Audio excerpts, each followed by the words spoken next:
కైపెక్కించే పోకళ్ళు కాటేస్తే కాదంటానా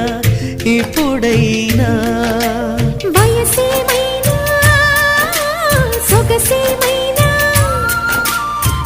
మరపించే మనసేమైనా నవ్వు నవరాత్రి నీ కోసం తీసుకువస్తున్నా మైనా ఏమైనావే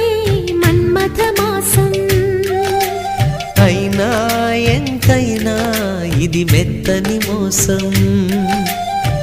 తీయనైన తీరిక తీర్చమంది కోరిక నీకు తోడు